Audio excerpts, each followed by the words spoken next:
Good evening, viewers, and thanks for joining the Friday's regional news. We start off with news from the Twin Island Republic of Trinidad and Tobago. A man suspected of killing two relatives and wounding another has been arrested and charged earlier this week. Marvin Fletcher, 42, was slapped with 2 offenses of murder, an offense of shooting with intent, and 4 other offenses following the double killing of 2 men and wounding of a third on February 1. Fletcher, who police said has no fixed place of abode but lives in the Kush Forest, is originally from Iode Trace, Tabaquit Road in Rio Claro. He was arrested during a police exercise in the Clutch Forest of Oliver Trace, near the scene of the deadly shooting. On Thursday, homicide detectives of Region 2 in the Eastern Division were given instructions by the Office of the Director of Public Prosecutions to lay charges against Fletcher. He was charged with the murder of Kendall Francis, 18, and the murder of Marlon Clark, 29, and shooting with intent of Kendall's father, James Francis, 48. Kendall was killed on his 18th birthday. Fletcher was also charged with possession of a firearm, ammunition, possession of a firearm to endanger life, and possession of ammunition to endanger life. He was also expected to be charged with 6 outstanding warrants for shooting and firearm offenses from previous incidents. An inflatable rubber boat carrying migrants wrecked off the coast of Libya and 73 people were missing and presumed dead, the UN Migration Agency revealed. It was the latest tragedy involving migrants seeking better lives in Europe. The UN International Organization for Migration, IOM, said in a statement that the disaster took place Tuesday and that Libya authorities had retrieved 11 bodies. It said the boat, packed with around 80 migrants, departed from the village of Kwaris Elakia, 80 kilometers east of the capital, Tripoli. The migrants were heading to European shores, it reported.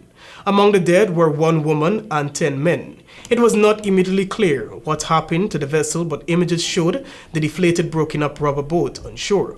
7 migrants, all men, survived the mishap and made it to Libyan shores, the UN said, and were in extremely dire conditions. They were subsequently taken to a hospital.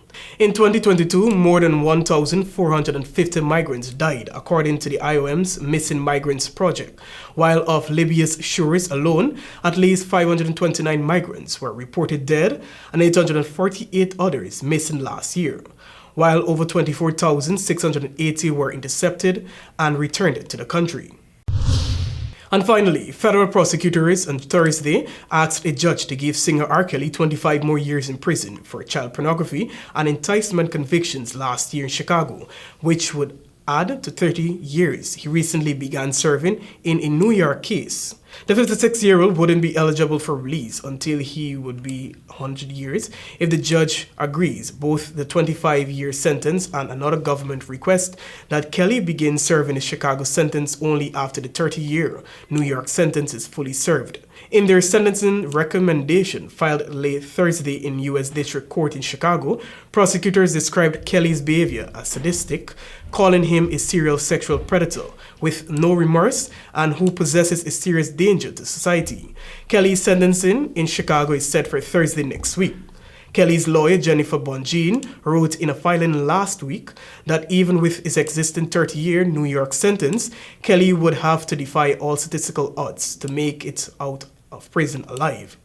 She cited data that the average life expectancy of inmates is 64. She recommended a sentence of around 10 years at the low end of the sentencing guidelines range, which she said could be served simultaneously with the New York sentence. At the trial in Chicago last year, juries convicted the Grammy Award-winning singer on 6 of 13 counts. But the government lost the marquee count that Kelly and his then business manager successfully rigged his state child pornography trial in 2008. That's all for the Friday's regional news. I am Joel Vo. Thanks for watching.